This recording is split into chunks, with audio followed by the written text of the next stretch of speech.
Et nous sommes dans cette mythique salle Garnier avec la nouvelle directrice de l'Opéra de Monte-Carlo. Bonsoir Cécilia Bartoli. Bonsoir. Merci de nous accueillir ici et j'imagine beaucoup de souvenirs pour vous dans cette salle. Oui, des souvenirs magnifiques. Là, je me souviens quand je chantais la première fois ma Rosine dans le Barbier de Séville, j'avais 22 ans.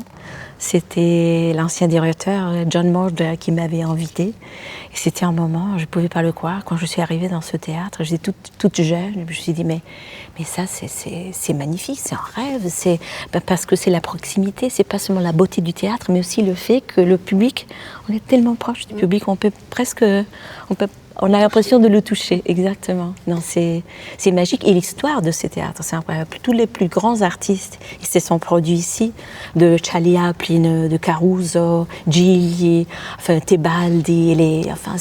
Historiquement, c'est aussi un théâtre très, très important culturellement. Oui. J'imagine qu'il y avait beaucoup d'émotions ici aussi, aujourd'hui, à la présentation de votre première programmation en tant que directrice de l'opéra. Oui, j'étais très émotionnée, très émue, et en même temps, le fait que j'ai quand même, je travaillais à Salzbourg comme directrice aussi du Festival de Pentecôte, et pour plusieurs années, là, pour 12 ans, alors j'ai quand même l'expérience, c'est pour ça que je me suis dit oui, avec une telle expérience autrichienne, je me suis dit je suis prête pour le théâtre. Et quand Monsieur Grinda, Jean-Louis Grinda, le directeur encore de ce théâtre, m'a proposé de devenir la directrice, j'étais étonnée parce que je me suis dit oh, mais c'est une blague, c'est en train de, parce que il est assez, comment dire, vivace, oui. Jean-Louis. Elle dit non Cécilia, c'est vrai, je pense que tu es la personne qui peut vraiment continuer cette belle tradition d'opéra. Et enfin, je dis, j'ai réfléchi beaucoup à tout ça et après je me suis dit, bon, d'accord, je vais le faire, je vais prendre ce nouveau défi, oui. Et cette première programmation, elle vous ressemble, Cécilia Bartoli? Il y a toujours un petit affect sur chaque opéra qui sera présenté ici dans cette salle Garnier.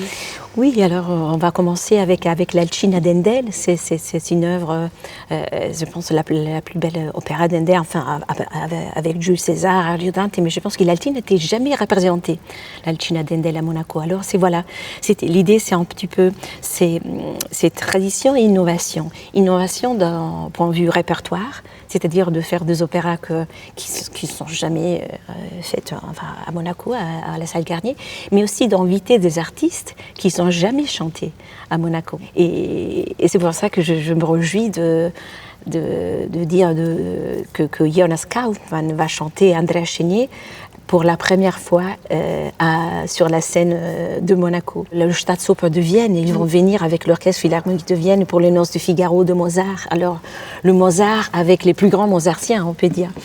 Et puis le Barbier de Séville, on va faire une très belle production de Barbier de Séville avec Nicolas Laimo, avec les musiciens du Prince qui vont jouer sur des instruments d'époque.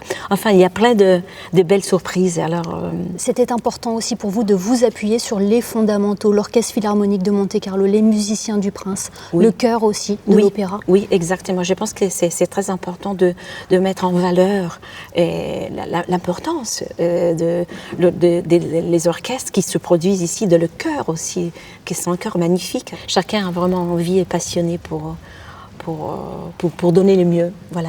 Nous en parlions avec José Sacré, notre spécialiste sur Monaco Info de la musique classique. Il m'a fait remarquer cette touche de baroque dans votre programme, pas mal de baroque. C'est ça aussi votre souhait, de faire un petit peu plus de place dans la programmation? Plus de place dans la programmation, exactement. Parce que, et ça fait part un petit peu de l'innovation. Mais on va continuer quand même les opéras de la grande tradition italienne aussi, et française aussi. Alors, oui. Découvrons déjà cette première saison. On précise, la billetterie est déjà ouverte. Merci infiniment de nous avoir accueillis dans cette salle et puis bienvenue à Monaco. Merci beaucoup. Merci mille fois.